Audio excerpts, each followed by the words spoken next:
Before we get started, I want to share some news. After more than 250 episodes and 5 years of recording, ROG will be coming to a close at the end of this year. Hosting this podcast has been one of the greatest joys of my life, and I'm deeply grateful to every guest and every listener who's been part of this journey. Between now and December, I'll be bringing you inspiring new conversations with incredible leaders and change makers. And in our final episode, I'll share more about what's next. For now, let's get started with today's guest. We grow when we give. We grow when we give. We grow when we give. Nosotros crecemos cuando damos. We grow when we give. 与えるとき成長する。 We grow when we give.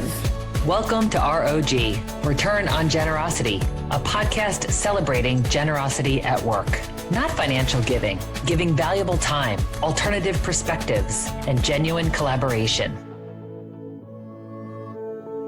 Today, I'm thrilled to welcome a guest who leads with purpose, heart, and incredible sense of team, Mark Moroz, Executive Vice President and Chief Banking Officer at Live Oak Bank, based in Wilmington, North Carolina. Live Oak is known for its innovative approach to banking and its people-first culture, a culture where generosity isn't an initiative, it's a daily practice. Mark has been a major force in shaping that. Outside of Live Oak, Mark has been married to his wife, Trish, who's amazing, for more than 26 years, and they have two daughters, 19 and 23. He's a huge Philadelphia sports fan, especially of the Eagles, loves the outdoors, and shares life with his two dogs, Millie and Roxy. What I appreciate most about you, Mark, is the combination of your strategic clarity and human warmth. You're committed to excellence and never lose sight of the individual. You understand that knowing people's personalities, strengths, and motivations is really what matters. And we actually met because of your generosity. My son, Ryan, graduated from UNC Wilmington. And that night we were looking for a dinner spot, and you and Trish generously gave up your seats at Tower 7. And you later offered to meet with Ryan, and you've mentored him. And now here we are today. So welcome to ROG, Mark. Oh, thank you. Excited to be here. Yes, excited to have you here. So tell us a little bit about your culture at Live Oak. Wow. Our culture is definitely one that I don't think can be replicated. Right? It's, we have a really, really unique DNA, and it's all driven by our founder, Chip Mahan. I mean, he is just one that has so much passion for, our customers, our shareholders, but more importantly about his employees. Right, about the people that work at Live Oak Bank. And I've had the good fortune of working at a lot of great institutions, from JP Morgan Chase to ING Direct to Sallie Mae, and they all have great cultures, but there is not one. And we have folks like from those institutions here all the time, and they say the same thing, like, how do you do this? And you can't replicate it. Ever since the bank was formed in 2008, I think Chip has always instilled in this culture of, look, there's this three-legged stool that most financial institutions live by, right? It's take care of your shareholders, take care of your customers, and take care of your employees. But Chip has always told us, let's flip that around. Let's take care of our employees. And Shannon, there's a lot of examples of how we do that here, from our benefits package to the way that we compensate our folks, but more importantly about how we trust them, how we believe them, how we empower them. The campus that they get to come to every day is amazing. And so, starting there is really key. Right. And if you think about it, it's smart, because if you take care of your employees, they're going to take care of your customers, no doubt. Yeah. Right. And that's just one of our passions. I think when you were here, you saw the sign that's right on our parking deck. It's on the doorways everywhere you go. It's treat every customer like the only customer. And we mean it. Right. And we mean it by, we actually race to the phone to pick it up to talk to our customers. We don't have VRUs in our contact center because we don't want our customers going through clunky different journeys, right? We want to talk to them. We want them to, if they're calling us, they're usually not calling us to thank us, right? And let's just be honest, because they're busy. They're small businesses. And so they're calling because there's a problem or they need some help with something. And so we want to be there for them. And so, we instill, into that motto, some other smaller little mottos that we live by. And one of them is the sundown rule. If a customer calls you, if I'm in a meeting, if one of my colleagues is in a meeting, the rule is by sundown, call that customer back. All right. And we mean it. And the funny thing is, you don't have to keep reminding people about it because it's in our culture. It's in our DNA. And, when people come to work here, it's refreshing. I think, if whether you're first job out of college or whether you're like me, right? This is hopefully my retirement home, right? My last few innings of my career. And I've been blessed over the last 10 years to be a part of this culture. Oh my gosh. And it is incredible. And to your point Yeah. about just the feel, as soon as you walk on campus, you feel it. Everybody's smiling. It's almost like, Yeah. you know, are they paying people to be this happy? Just, as actors, and they just are. And I think you're right. It's like when you take care of the employee and you prioritize what's best for them, the ripple effect speaks for itself. And it's just Mhm. a nice place to work, and kind of like, why wouldn't we do it that way? Yeah. And that's it. I mean, it's if you had to describe it in one word, it's family. I've watched friends of mine that are police officers and firemen and nurses and doctors, and they all have their sense of community and family. And it's, you don't really see that in the banking industry unless you come to Mhm. Live Oak. Because of that culture, I mean, how have you seen that play out and how people collaborate and work together? I think that's the biggest part of it, right? I think that, having that belief in that three-legged stool and how we leverage it, I think it shows that, number one is it drives collaboration because we're always together. We're on this beautiful campus. We do things purposely here, right? We have, restaurants on campus, and we don't do that because we don't want our employees to leave. We want our employees to have a place to go and collaborate. And usually what happens is not only they start talking about work, but they start talking about, what are you doing this weekend? How's your family? I heard you got a new puppy, right? You start to build that sense of family, and, your colleagues become like your best friends. And then Yeah, when you have your best friends, you're not worried about going into a room with them and, innovate and be able to stand out, right? Have debates, right? Work together for a common good. And again, it goes all back to the single point of our customers. absolutely. And you also have a lot of other perks with wellness and other campus amenities like I've never seen Oh yeah. before. Yeah, could you share a little bit of that? Yeah, we can. So, like the gym that we have here probably rivals any NFL gym you'll see. And it's because we believe in, part of the package here at Live Oak Bank is we have a really good benefits package. Mhm, But yeah.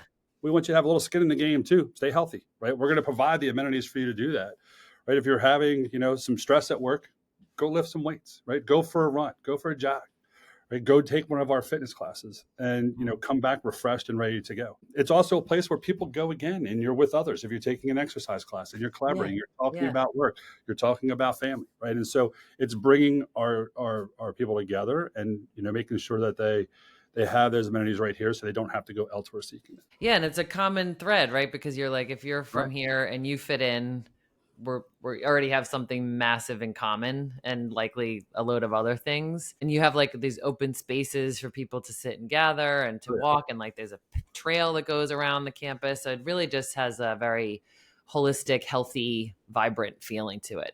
Oh, yeah. No, exactly. And again, it's all done with purpose, right? It's to give people a great space to collaborate. Actually, the track is a great space to sometimes escape, clear your head, listen to music, right? While as you take a quick walk. So So you've talked a lot about small businesses, and that's a lot of who you serve. Can you say a little bit more about who you serve? yeah, I mean, small businesses are right in our sweet spot. Live Oak we started as the doggy bank in 2008. There was a single purpose of making really good SBA loans to veterinarians, right? There's a long story behind that one, but it's a good Yeah, one. And it's a so good one. yeah. And Everyone, look so, it up. yeah. And so, but then we were like, okay, well, we've kind of got a niche here. We hire industry experts to help others not only, acquire capital to either start a business, acquire a business, or run their business, but we also bring in some expertise to help them out run their business, right? And so, no other financial institution that I've ever worked for does that, right? I mean, we don't have branches, right? We fly some of our relationship managers all across, not all, some of them, all of them across the country to visit every one of our borrowers at least once a year, right? We talk to them. It depends upon how much need they have for Live Oak Bank, but we talk to them at least every quarter and look at their financials with them and go over how can we help, what's going well, what's not going well. Yeah. Is there some experts in the field that we can help connect you with that may even help elevate your business or help kind of if you're struggling somewhere to get you over that hump. And so nobody in this industry goes that extra mile like we do. Yeah, I know, right? That intimate connection, like you really want them to succeed, and it's similar to what you were saying about how you invest in employees. It's like Well, it makes sense because it has such a ripple effect and residual benefits, but that's not the reason, right? You just want to Right. make sure that these individuals who have this vision for a business that they want to either start or grow, that you want them to be successful, and you give them the tools and the support, the tangible, literal, physical, human support, and all of the other resources that you make available to them. Yeah, and I think it's when I first got to Live Oak, and now even 10 years later, you stop and think about it. If you don't take care of those customers, there is no Live Oak Bank. Simple as that. So I've heard you tell a story about generosity during the COVID timeframe. Oh yeah. So paint that picture for us and like moments that stand out for you at that Yeah, time. if there's a single moment or a time block that stands out, it would definitely be COVID. I've gotten to work on throughout my career on some really incredible projects. In COVID, when PPP first came out, everybody was worried about how we're going to get capital in the hands of small businesses to survive, so they don't shut down. I mean, people don't know the statistics. I think it depends upon where you Google or Chat GPT or wherever. There's 33 million small businesses in this country that employ over 65%. Right, it's the largest employer in America is America's small businesses, right? And so how are you going to keep that afloat when everything is shutting down? Restaurants, right? Doctors' offices, veterinarian clinics. How do you keep them going? And so Right. when the government came out with PPP, why it was a great idea, it wasn't very structured. Right? So, which Yeah. is fine. I mean, you got to remember the timing and how fast and Right. how rapid people had to move. Hmm. It was great because we were getting phone calls from the administration. Kind of a funny interview with President Trump and some huge executives like Brian Moynihan and others, right, from Bank of America and Jamie Dimon, and then Chip Mahan from this little old bank in Wilmington, North Carolina, right? Because people know how involved we got. And it was, man, I think probably if I look back on it, it felt like an eternity during the time, but it feels like so long ago. Probably for 3 months straight, we did nothing but figure out, number one, how are we going to take care of Live Oak customers? How are we going to get this money into their hands appropriately? And then number two is all these huge banks that didn't have the processes, couldn't pivot as fast as Live Oak could. How can we help them? Right? Because listen, it's not about, Bank of America or Citibank or anybody else. It was more about their customers and the small businesses. How are we going to help them? And so we kind of split the company into two different parts. Go help our customers and other Wilmingtonians and friends of the families, right? If I have a family member that needs a PPP loan and they call another bank and that bank was like, hey, we're too backed up, we can't help you. I mean, think about how lost you feel in that moment, right? Not for yourself, but for your employees as a small business. And so how could we help them? And so, that one, they went heads down, a lot of manual work, working with the SBA, getting these loans through, pumping them out, figuring out different ways to maximize the system. We had people up in the middle of the nighttime running files to the SBA because if you try to do it during the daytime, it was so jammed with applications and requests, it would almost shut down. And sometimes it did. And so we had people figure out the right times to get in when this bank would go offline or this bank was getting ready to come up, like send our files now.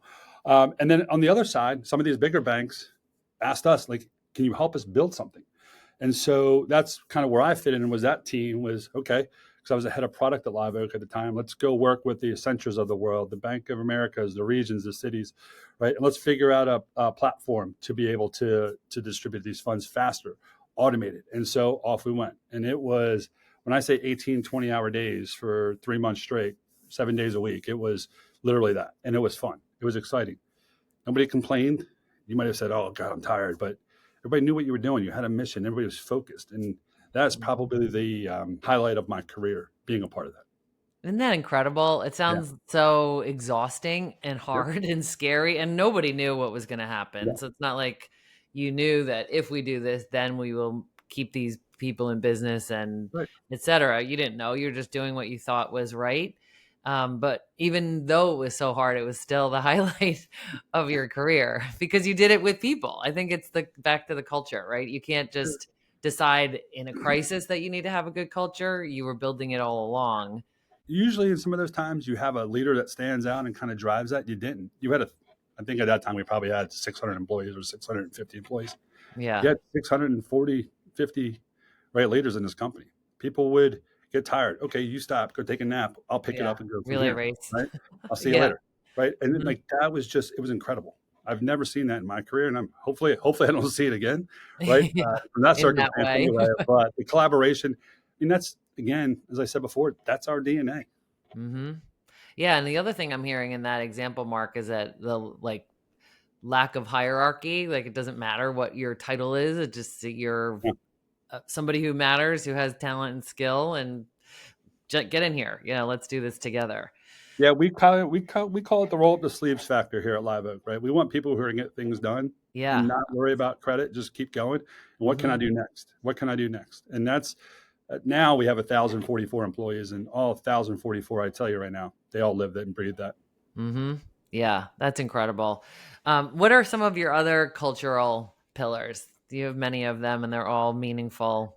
I think I grew as a leader when I came into this place. Yes, I was a manager before, but I don't, probably became more of a leader than a manager when I came through these doors. And it was just Hmm. the uniqueness about this place and kind of the mentality, right? You got to learn to trust. Hmm. You've got to learn to trust. You got to learn to collaborate. You've got to invest. And when I say invest, I'm not talking about capital, right? I'm talking about your time. Like Hmm. it's not 8 to 5, and yeah, I'll answer any question you got. But at 5 o'clock, I got to go.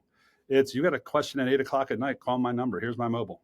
Right. Hmm. That's how it works around this place, and that's the beauty of it. And that's those are Live Oaks pillars probably, and that's their mentality. And I just kind of absorbed that, and I think that's what has helped me become a better leader. Oh, for sure. Absolutely. So you have talked about how the generosity factor fosters collaboration, it drives motivation, it helps to really strengthen the culture as you've been talking about.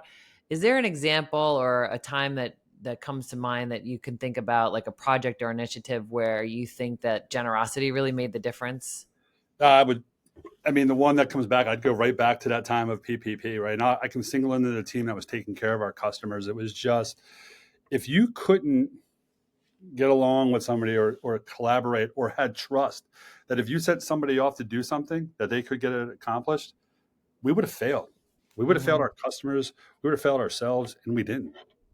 Right. And I think that to me is probably the biggest example I could give, because I mean, we were asking the people to do, we have pilots here, right? Pilots on our staff. And they were answering phone calls, talking to our customers and trying to figure out how to get their application through just as fast. They've never worked in a contact center before. And they've Yeah. got headsets on. Now, listen, they wear headsets all day. But I mean, they were literally fielding phone calls from our customers. We had folks that work in our restaurants that were doing the same thing. We're helping to actually close these loans and get them done, package them up.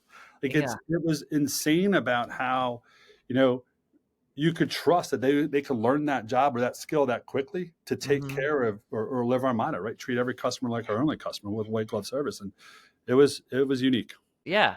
And when you see those people now, you probably both have that history that you remember how Yeah. you've, worked in the hardest of times together. So your leadership, you talked about how, your leadership has grown since you've been there Yeah. and you've become even a more effective leader. And part of that, it sounds like you're, a work in progress and open to feedback and like how you're Ooh. continuing to evolve. Like, tell us a little bit more about that. How can anyone who's a leader at whatever level continue to grow and stay open to refinement? I think you said it right there. Feedback. There's multiple different channels that I try to get feedback from, and I probably learned this in the last 5 years. And I thought I was living a great life, and I thought all my people were online that worked on my team, and my colleagues and my peers, thought good things about me, and they did. But then I read some of the opportunities one day in a 360 feedback, and I'm like, oh my God, what are you doing? Right? What have you done here? Right. And I've learned a couple things through that. I learned one is I've gained more trust for those people by giving me constructive feedback. Right. And it's not like they start with positive sometimes and then say, but right? They would show the positive sides of it, say, hey, here's how you become better. Right? And I get that from my mentors today. And I get that from my colleagues today. And I get that for some people that I have, the luxury of working with on a day-to-day basis on my teams. And it's great. And if, at first I probably before, let's say, I would probably have gotten defensive, but kind of learned to enjoy it. Like how can I get better? I believe that there is no perfect leader. There are some really good, some great leaders, but Yeah. you're never going to get to perfection. You should try, Mhm. right? You should really try. And I think the only way that you can ever think about even getting close to it is just absorb the feedback, take it, don't take it Yeah. personally. Well, you have to take a little bit personally, but listen, right? Yeah. And do something about it. Just don't be like, okay, well, thanks for the feedback. And then try something for a week and go away from it. Just continue Right. to try to get better and continue to ask for that feedback. And I truly do. I think that, I think sometimes it even bugs my direct manager is, hey, it's like, hey, how am I doing? Well, I told you 2 weeks ago, you're doing great. I know it was 2 weeks. It's 14 days. Did I slip anywhere? What could I be doing? Like, tell me what I could be doing better. And so, yeah, I think Yeah. that's helped me along the way. And I think that it's, it's not mine. I didn't unlock some secret. There's a lot of great, motivational speakers and leaders that will tell you the same thing. Yeah, oh, for sure. And it's a vulnerable thing to do, to put Yeah. yourself through an experience like that, or even just to ask the question, how am I doing? Or what could I do better? Or do you have any feedback for me? Or however people set it up. I think, you're making yourself available to the feedback. And your point about really honoring and respecting those who were willing to give you the feedback. I mean, that's a sign of generosity too, right? You're overriding the fear that you have of potentially hurting someone's feelings or damaging your relationship to serve them, right? Because you know that they can be better, and they are showing you signs that they want to be better. That's So I right. actually think it's both sides should be recognized for that kind of an interaction. And so you're open to feedback, you give others feedback. That's something that Mhm. you recommend our listeners take into their own leadership practice. Yeah, and like this is the time of year we just talked about this, right? Is performance reviews and all that fun stuff. And this is where, I hope that the leaders that are on my teams, right, are the same way, are very transparent, right, are Mhm. willing to give that feedback, but honest feedback too, and help them find ways to overcome or to conquer those opportunities. And so that's one that I really kind of dig into is this time of year, and how can I tell my folks how great they're doing, and here's what we can be doing together even better, or right, or Mhm. some things that I see that maybe they don't see. So Right.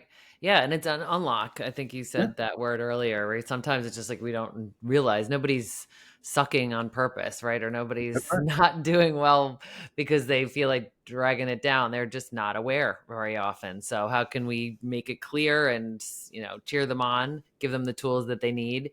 And in order to do that, you really got to know your people. You have to know what motivates them, how they tick, their personalities. That's something that you really believe in. Is there a story that you can think of or an example where that awareness of who the person is really was the unlock for So their that's funny. potential? So I will tell you that, and as I reflected on what you possibly could ask today, and what how I would answer is, first of all, is some of the skills that I use from with folks in the organization, they're not a one size fit all, right? So Yeah. you have to understand everyone that you come in contact with if you can, right? I make it a point. I will say this. One of the greatest pieces of advice I ever got is a pretty simple one: know your people, right? Know the folks you work with on a daily basis, right? And not Yeah. just, hey, what's your skill set, but just what you asked me about my family, about my dogs. What do I like to do outside of work? Because that Yeah. starts to, man, he really cares, right? He really wants to understand. And I do. Right. And I Yeah. think that's my favorite part of the day. I make it a point about, I don't know how many teams that I get to work with. I think it's like 10 teams and probably 200 people. And I make it a point, I try to, it doesn't happen every day, but to go see every single one of those team members. That's like 200 people, right? Yeah. It's, even if it's just a hi or a smile or how's it going today? Like, Hmm. I'll go through the contact center and talk to those folks there. Like, any great calls today, right? Anybody you need me to call back? Or I'll stop in by our marketing team very often and just find out what's going on. I mean, they sit on a floor in Live Oak Bank that's like 4 floors above everybody. So you got to go, help find Yeah. them. I feel like sometimes they're not a part of the organization. So, but I do like, I value that time the most out of every day is, going and talking to the folks on my team and, getting to understand what's going on at work. What can I help there? Right. I think, Hmm. another part I've learned over the years is being a leader is not getting in there and getting your hands dirty and doing it. It's where can I supply the air support? Right. Yeah. What do you need me to take off your back? What pressures? What have you tried 10 times and you're just like, all right, I may need some air support, right? Let me go in and do that while you get your work done. And so I think that's built a lot of trust. And I've probably just, over the last couple of years recently have, learned that's one of the biggest characteristics of generosity in a leader is Mm. what can I do to help you? I don't need to do your What a job. Yeah. On What a me, great right? question. Like, were you always like that, Mark? Or like, where did you learn that? Because No, I think this that was sounds one like a of learned skill, right? the Most people don't do that. And it's pretty simple, right? You not only get to see everybody, you see what's going on, you also get your steps in. But I got a it, co yeah, tell me why. I got a comment one time, and this was when I told you a couple of years ago, I had kind of do a little bit of a reset, right? Because Yeah. I was on cloud nine, and boy, was I not even close. I was getting all my work done. I was getting, I was getting along with the teams, and I got one feedback is sometimes Mark's like an overbearing father, and I'm like, right. And so I kind of figured out where that came from, and I said, okay, I can take that one. And I asked people, I was like, hey, if anybody made that, I would just love to understand how I could be better at that. And somebody stepped up to the plate and said, well, that was me. And I was like, okay. We had a conversation about it. They're like, I just wish you would let me take a punch or two every now and then. Like, I'm so protective sometimes of the people that work on our teams that it's, Yeah. one of my instincts was to, now I should just sit back and watch it because I know I should trust that if they get stuck, they'll come get me. They'll come Hmm. get help from some other leader in the organization to help figure it out, right? Yep. Or to give that air support, right? I never want to. I never want to now try to figure it out for my folks. I want them to do it, Right. right? Yeah. Oh, I love that example because it's so Yeah, simple, but powerful, right? That for you to hear what they're saying, say, give me an example, and then deliberately stay out of because you're saying Live Oak, roll up our sleeves. We all are in there, and so yeah. you don't want to ask them to do something you wouldn't do yourself, but you also are learning. But sometimes you don't want to do it yourself because they want to do it. And look, it's easy to fall in a trap or to kind of get into a groove after I learned that, right? You would think that, okay, well, what happened 2 months later? Did you go back to that way? Well, let me just tell you, probably I printed out that one page of comments. And for over a year, probably closer to 15 months, I carried it around in I have a backpack, right, that I bring to work every day. It has my Yeah. laptop and everything else in there. And it's been in there for a long time. And so, finally it's not in there anymore. Got a new backpack. And, but I used to take it out all the time and read it just to remind myself, Hmm. not perfect. Yeah, take it with you. It's like a little piece of humility. You're like, Everybody's got their little reminder we somewhere, right? all And need so to everybody's work on something. Yeah, like you're not alone there, but where you might be in a minority is people who really take that seriously and action it. Like, what am I going to do? And then I'm sure you circled back with your team to get follow-up feedback. Yeah, I have a few different mentors, probably three that I really lean on a lot. And one of Yeah. them the other day asked me, he said, the next time, so I'm going to give you one of the questions I'm going to talk to you about next time. He knows he likes to say that I'm getting to because he's retired. And he's like, you're catching me. And I'm like, yeah, I know. I can't wait. And he's like, but I'm Save going to me a ask you a seat. question. And I really want to understand how you feel about this one. And he's like, what do you want your legacy to be? And I was like, well, I want everybody to remember that I was a great father, number one. Well, he's like, no, that's too easy. And I said, okay. He said, what do you want your legacy about your career to be? And I said, well, you know, somebody's already invented the iPhone, so I can't take credit for that. And I said, I don't know. And that's a tough one. It's been one I've been thinking about. This is probably over a month ago. And I think we meet on a quarterly basis. So I got 2 more months to think about it, but maybe that's it. Just to realize that, hey, the funny thing is Mark could take some feedback and he realized he's not perfect and he can just continue to grow. And, he helped when he could help. And if he didn't know the answer to something, he'd help figure it out with somebody else. And so I think that would be it for me from a career standpoint. Yeah. Oh, that's a beautiful thing because I Yeah. was thinking about that and your leadership legacy and your journey and how you hope that your team and even your daughters will see you Yeah. and remember how you led. Because Yeah. when you hear overbearing father, of course, you think about your role as a father, but then you think about your role as a leader, both at home, at work, and other areas of your life, right? So it just makes you think about influence and All right. leadership.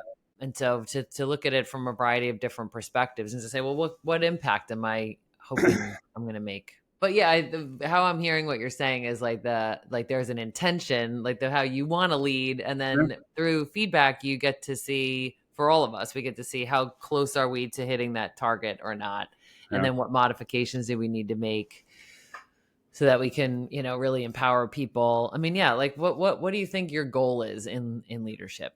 What are you Mm, aiming to accomplish? that's a tough one. I would probably just say the same thing. Just I want to be that leader that people look up to that says, hey, I've tried as hard as I can to get X, Y, and Z done. What do you think? Or I'm getting a lot of pressure here. If I could just get that off my back, I could get here. And I'm like, okay, well, let me go take care of that. Right. And Mhm. so, just being there for people, I think is probably where, having the ability, because it is hard for me because I'm the kind of guy, and happened through college and all my schooling is I never picked up a book and studied. Like I need to tinker, I need to figure things out. Right. Yeah. I'd rather do that. Anytime I get something like, I know it's a cliche about men that they'll never read instructions. I don't. I've got to figure out how it works myself. And so Mm. it's hard to sit back and watch others try to figure it out when you're like, no, move this piece here. just I'm getting there. I think I'm finally getting there because I'm getting the feedback that I'm getting there. good. Which is great. That is so great. Oh my gosh, I love that. But I Um, do also like it when people realize, hey, let's go talk to Mark because he may have the answer for this. And so mhm.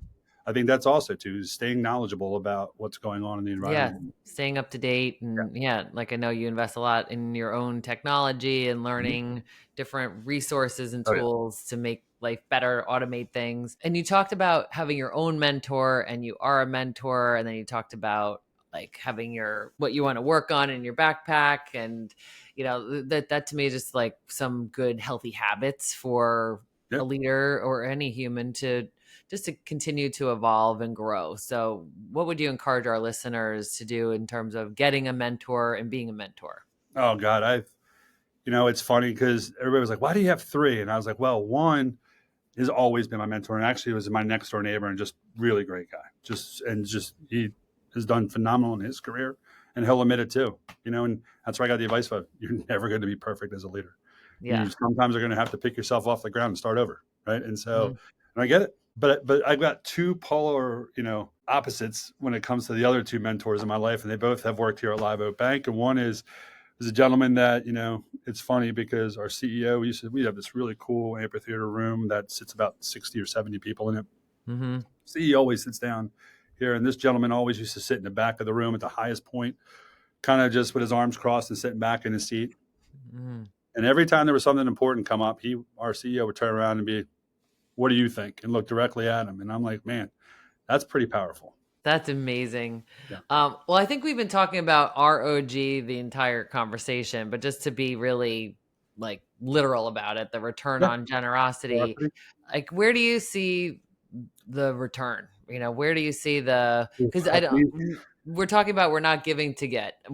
That's the premise of this entire podcast and our Yeah. leadership philosophy. But the fact is you get so much joy and fulfillment. So tell me about your reaction to ROG. I mean, I think if I had an example of where the payoff would be, it's Live Oak, right? I mean, Mhm. this is truly the spot. Like this is a place where people are collaborating. Look, don't get me wrong; it's not for everyone.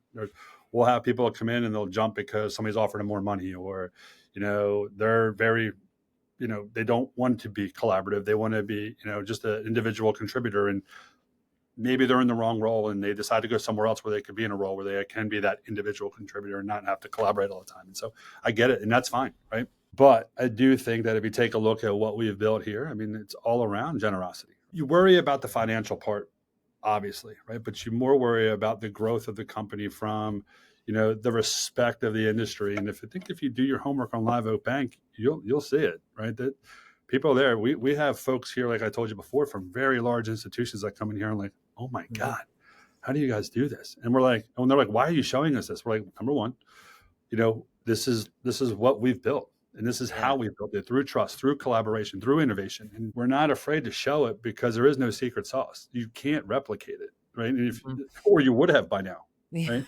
And so, or you're so big, it's way too late. Like you have no Yeah. shot. Changing a culture is Oh, very difficult. You very have got hard. to get it right almost from the Mhm. get go. Now you can make improvements. You can we call it strengthen the culture here. But how do we make it better?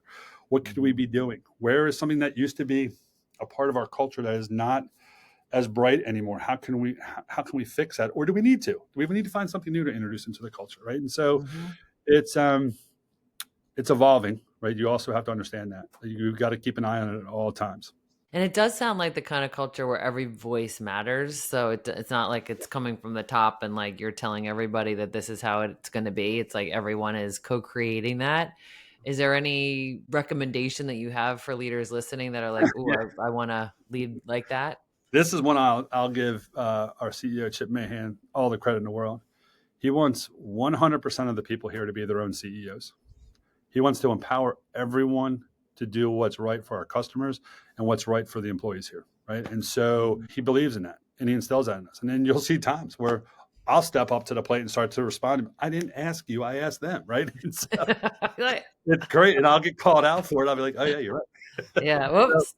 No, but it's, I mean, everybody should have that mentality. You should empower them, right? You should, like, if I'm not going to always be a Live Oak Bank, right? Somebody's going to figure it out, right? But I want to make sure they have everything at their disposal to do so. And so, yeah, and you've shown them how it works, right? Yeah. Because it does sound like one of those things that you think, if we really put people first, would that be a good business model? And you've proven, like, yeah, it's an extraordinary one. I don't understand how it's not. Yeah. Oh, I know. You think, but I just think sometimes conventional wisdom puts profit above all else. And I just think that's where a lot of companies go wrong.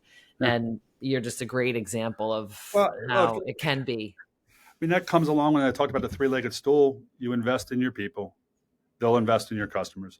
Your customers will invest in you, which your shareholders are happy, right? Which means you're profitable. And so I think it's all a part. It all goes back to that methodology of flipping that stool upside down and doing it the right way. Yeah. Oh, that's incredible. All right. So you ready for some rapid fire questions, Mark? Sure. This could be fun. You're like, I'm up for anything. Thanks. I'll let you know what I've done. You're good on your feet. Okay. So what's one leadership value every great team needs to thrive? Ooh, trust. I'd say trust would be my one answer. Yeah. Best piece of career advice that you've received, or one of the best? Probably some I didn't mention is stay focused and remember most of the time, it's not about you. Listen and be curious, I think, too, would probably fit into that sentence. Oh, for sure. Yeah.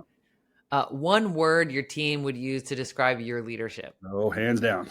It's good and sometimes not so great. There could be an opportunity is passion. I'm very passionate. Passion. Oh my gosh, that's such a great word for you. And so I think passion would be the one. That's excellent. Your go-to strategy for staying calm during change? So during chaos, or tough times. Yeah. Funny enough, I think that's some of my folks would tell you, man, that is the time that he is the calmest. Just remember, you can only control what you can control, right? And so deep breath. If you can control this, you, your team, somebody is going to figure this out. And so let's just make sure we got the right people in the room to do it. If you could have any superpower at work, what would it be and why? For work specifically, I would probably say the ability to pause time, to be able to think, to be able to kind of know what's coming around the corner and then stop, figure it out. Don't get me wrong. I love when things are fast moving and chaotic, but it would be nice every now and then, because in this industry, it's just boom. Just when you think you're comfortable, boy, does it come around the corner and get you. So I think pause time. That's a good one. So you and I both love Wilmington, North Carolina. It's like one of the greatest places on earth. What's a favorite way that you would spend a day off in Wilmington? Probably out on the water, somewhere on a boat. A nice slow cruise somewhere. Yeah, just chilling. Yep. Yeah. Oh my gosh, so great. What song would you play as you walk into a big team meeting? What's your walk-on song, Mark? All right, so if I'm going into a team meeting and it can't have the little E on it above the label, I would probably go with Whatever It Takes by Imagine Dragons. Oh, nice. Yeah. That's a good one. Yeah. Yes. All right, so you're a Phillies sports fan. Oh, God, yeah. What's your prediction? Who's going all the way this year? No, the Eagles. Easy. Well, thank you so much for being who you are and the ways that you lead and the ripple effect of that leadership. And just also thank you for being a great friend. Well, thank you for having me and listening to my stories. Thanks for listening to ROG and for being a member of this community. As we wrap up this chapter of the podcast, I'll be sharing what's next, including updates on my book, The 5 Degree Principle, and my online course, The Power of 5 Degree Change. And if you're looking for another show that celebrates generosity and kindness, I encourage you to listen to Crazy Good Turns, hosted by Frank Blake at crazygoodturns.org or wherever you find your podcasts. Until we meet again, stay generous, everyone.